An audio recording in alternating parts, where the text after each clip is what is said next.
the start, you would have wanted big shoes to fill and all that. And they win next week, you'll be fine. Pep Guardiola's all over the back pages today, and like this new documentary series, which is great for our next guest, who's the author of a new book on Pep.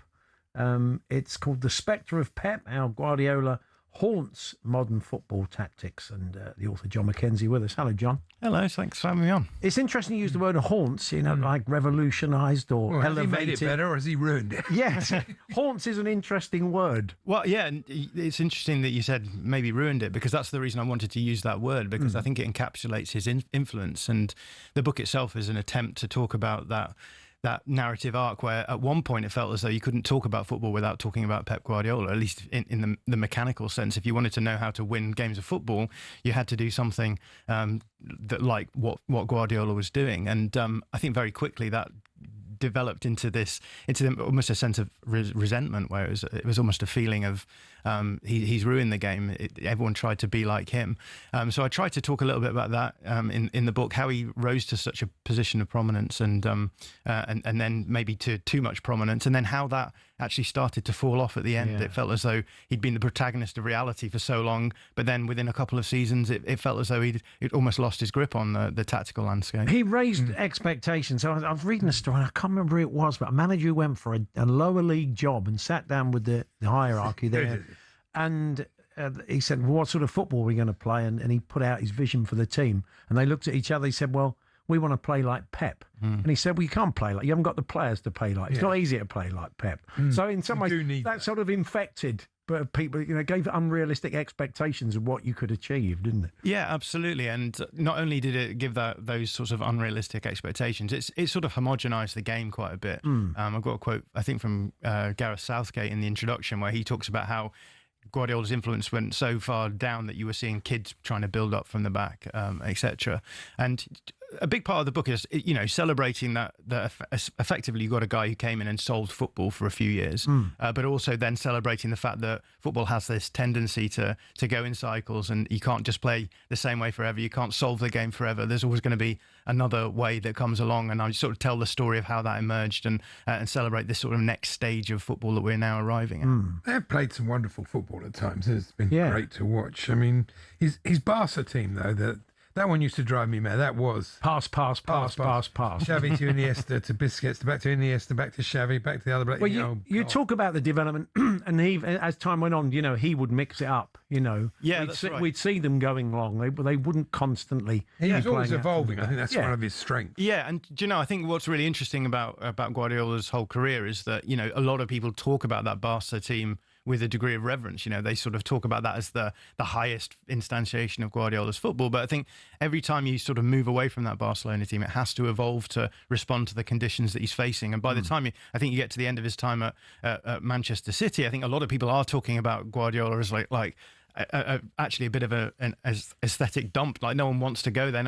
Everyone is like, it's all about risk aversion. It's all about making sure you're not giving the ball away. People will talk about Jack Grealish, for example, being this brilliant winger who had a fantastic career at Aston Villa and then goes to City and almost becomes like a possession specialist, where his job is to keep the ball and win fouls and play the ball backwards. So yeah, I definitely think as time goes on, because he's trying to win games of football, he has to find increasingly, I think, risk averse ways of playing. It got to a point eventually, I think, where you simply couldn't get any more risk averse, and he had to start changing the play style. So yeah, we started seeing more of that direct football that you're talking about. The signings of Semenyo, for example, I think is quite indicative there, as not the sort of winger that you would expect a Guardiola team to play. But now the modern game is about man-to-man marking. It's about being direct. It's about not having much time on the ball, and the physicality has come into it as well. Haaland changed the way that they play too. Yeah, because you have to. If you've got a great striker like that, you've got to play to him.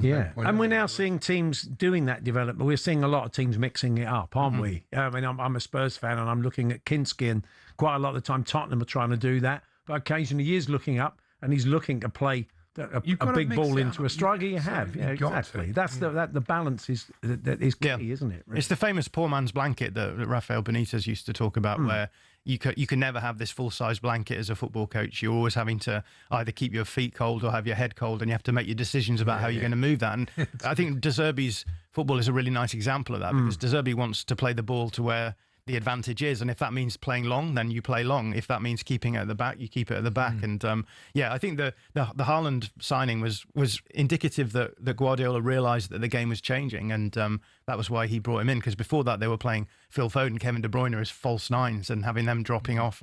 And then we got this tactical shift where it was about big number nines and you could play direct to them. Yeah, tactics and strategy are one thing, and obviously very much a part of the book. But you reading that stuff today, and you realise that just as big a part of him was his emotion and his passion. Yeah. And that isn't tactical. That's just basically trying to get the best out of men or women, if you're a women's coach. But you know what I'm saying? Yeah. Players.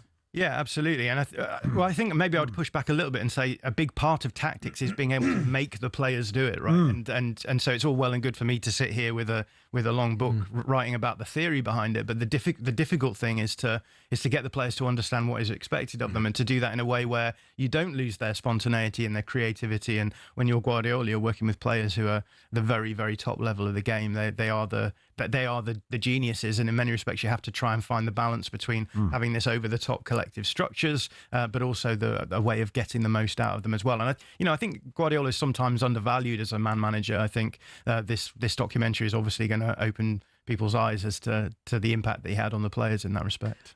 That then begs the question, talk about doing it with the very best players. Would it work with lesser players? There's been some talk maybe of the MLS. He likes the States. He took that sabbatical there between Barca and Bayern, didn't he? Or was it between Bayern and City? But anyway, he went there. He spent Bayern and City. Yeah. So you just wonder if an MLS chance came up, and he wouldn't be working. So would the theory still work with lesser players, or does it require top players? It's a good question, and there's a few quotes in the book where they talk about this, where they're essentially saying you have to be really brave to play in the way that Guardiola wants his team to play, and it's not just in terms of playing out from the back, but it's actually forcing the opponent deep into their own box, into these low blocks, which are then going to break down. When you're doing that, you're leaving a lot of space in behind, and I think there's a quote in the book from Juan Malillo, who was his assistant for a long time at Manchester City, who says if you don't have the right players, forget about it. You can't play this kind of football. But a lot of the principles will be there. But